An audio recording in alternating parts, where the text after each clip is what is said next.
Fiangonana Kristam-Basia Madagasikara dia faly miarabanao indray amin'ity andron'ny talata fa 4 ny volana martsa ity, ary manonona ny fiadanan'ny tompo ao an'ny tsirairay avy. Androany isika dia andrendray ny tenin'Andriamanitra amin'ny alalan'ny rapsodian'ny fahamarinana izay nampitondraina ny lohateny hoe ny fahafenoan'ny fitahian'ny filazantsara. Hitantsika amin'ny Romanina 10:20 mivaky toy izao amin'ny anaran'i Jesosy: ary fantatro fa raha makany aminareo aho dia omba ahy ny fahafenoan'ny fitahian'ny filazantsara Kristy. Tena lalina ny fanambaran'ny apôstôly Paoly ao amin'ny andinin'ny fanokafana. Miteny tamin'ny patokiny izy nanao hoe: ary fantatro fa raha makany aminareo aho dia omba ahy ny fahafenoan'ny fitahian'ny filazantsara Kristy. Izany fanambarana izany dia maneho fahafahana mandeha amin'ny fahafenoan'ny fitahian'ny filazantsara Jesosy Kristy ety an-tany. Tsy milaza Paoly fa hivavaka momba izany izy mba hitrany izany, nambarany tamin'ny patokiny fa izany no zava-misy andehanana. Inona ny dikany hoe mandeha amin'ny fahafenoan'ny fitahian'ny filazantsara? Ny heviny dia hoe miaina ao anatin'ny fanehoana feno Kristy, maneho ireo fitahiana, hery ary ny natioran'Andriamanitra. Tsy zavatra natokana ho antsika amin'ny fotoana tsy mbola fantatra izany, fa fiainana eto an-tany ary amin'izao fotoana izao. Ny fahatoken'ny Paoly dia avy amin'ny fahatakarana ilay fiainantsika ao Kristy. Miasa sorany ny vaovolombelona izany, zava-misy izany, ohatra hoy izy: mahay ny zavatra rehetra ao amin'ny Kristy ilay mampahery ahy. Hitantsika izany amin'ny Filipianina 4:17. Manamafy koa izy hoe manana ny zavatra rehetra aho sady manana ampy azy. Ao amin'ny Filipianina 4:17.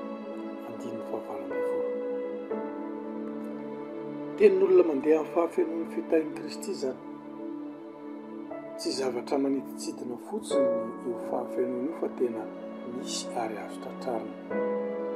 Kanefa maro no tsy mahita izany satria manahiky ny tahotra na manaraka ny lalam-diso. Mahatakatra ny maha izy azy ao amin'ny Kristy Paoly. Hoy izy hoe: voaomby miaraka amin'ny Kristy amin'ny hazo fijaliana, ary tsy izaho intsony no velona fa Kristy no velona atao anatiko.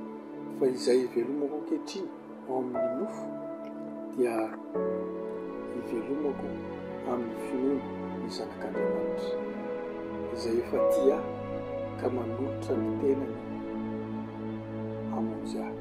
Hitantsika izany amin'ny Galatiana 2:20. Fahatakarana re izany. Izany fahatakarana izany no nahatonga ny Paoly ho sahy, tsy azo sakanana ary tsy ho voahozongozona, nandeha amin'ny fahamarinana ary niazona ny firaisana tamin'ny fanahy masina.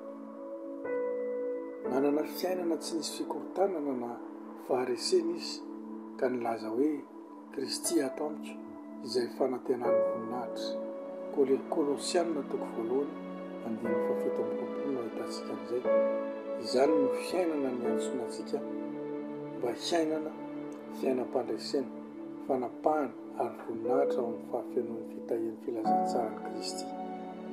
Koa ankehitriny miaina amin'ny fahatokavan-tsaina ny amin'ireo lovanao ao amin'Andriamanitra, izay maneho ny voninahitran'Andriamanitra, ny heriny ary ny fahamarinana, maherezy, mahatanjaha ary mandrese, mandehana ao amin'ny firaisana feno amin'ny fanahy masina. Halleluia. Ndao ary rahantsika manao zao vavaka izao. Ray malalo, misaotra noho ny antsoina ho ahy andeha amin'ny fahafenoan'ny fitahian'ny filazantsara Kristy. Miaina ny fahatongavan-tsaina ny amin'ny n'Andriamanitra. Izany maneho ny izay maneho ny voninahitra, ny herinao ary ny fahamarinanao amin'ny lafiny rehetra eo amin'ny fiainana